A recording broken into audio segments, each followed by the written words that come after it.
Eleanor Reed was 42 when she inherited her late aunt's house in the countryside. A Victorian manor tucked into a foggy hillside. It hadn't been lived in for over a decade. Her Aunt Margaret had died mysteriously, and no one in the family ever spoke about it. Eleanor, recently divorced and looking for a change, thought it would be the perfect place to start over. She packed up her life in the city and moved in with just her dog, Harper, for company. From the beginning, the house felt strange. It wasn't just the age, it was the silence. The way sound didn't carry through the halls. The way certain rooms were always slightly colder, no matter how high she turned up the heat. The layout of the house was oddly asymmetric. Most rooms were open and sunny, but there was one hallway on the second floor that seemed to stretch longer than the exterior of the house should allow. At the very end was a door that wouldn't open, no matter how hard she pushed. She assumed it was locked from the inside or warped from time. But when she asked the locksmith in town, he glanced at her with a look of unease and said, "That room's been closed a long time, miss. Best not to go prying." At night, Harper would often growl in that hallway, always facing the end where the door stood. Eleanor figured it was just animal instinct. Maybe he heard mice. But then the whispers started. At first, she heard them faintly in her dreams, hushed voices like a conversation just out of earshot. But soon, she began hearing them while awake.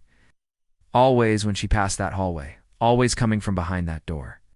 She tried ignoring it until one evening, while brushing her teeth, she noticed Harper wasn't at her feet as usual. She called for him, but he didn't come. A low whimper echoed from upstairs. Her heart sank. She found Harper sitting perfectly still at the end of the hallway, facing the locked door, tail tucked, ears pinned back. He wouldn't move, not even when she called or offered treats. Only when she picked him up did he begin shaking uncontrollably. That night she slept with the lights on. The next day she decided to finally open the room. She was done being afraid of a door. With some force, she broke the antique knob and pushed. The door groaned open, revealing a room untouched for decades. Dust floated in the sunlight like snow. Old floral wallpaper peeled at the corners. And in the center of the room stood a child's bed, perfectly made. Beside it, a small rocking chair creaked slowly, though there was no draft. A strange feeling washed over her. Not just fear, but grief. Heavy grief. She couldn't explain why. That night, she dreamed of a girl standing at the end of her bed, clutching a porcelain doll with cracked eyes. The girl whispered, "She locked me in here." Eleanor woke up in a sweat. The rocking chair in the room down the hall was creaking again, but she had closed the door. Over the next few nights, the activity increased. It footsteps down the hall, the sound of humming, a lullaby she recognized from somewhere. She found Harper hiding under the couch one morning, and he refused to leave. Desperate, Eleanor began digging through her aunt's old journals, stored in the attic.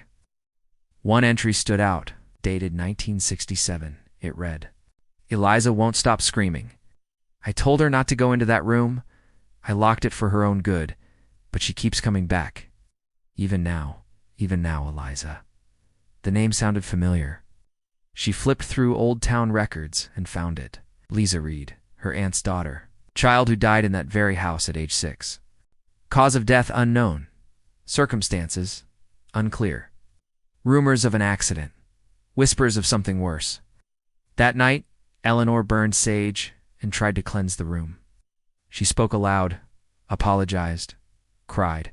The house went still. For the first time in weeks, the air felt light. When she went to bed, she found something chilling. On her pillow was the porcelain doll, the one from her dream. Its cracked eyes were facing her. Tucked underneath was a note in a child's scrawl. "Now you're the mommy." The door down the hallway creaked shut. Harper began howling. And somewhere, from inside the walls, a girl began to hum.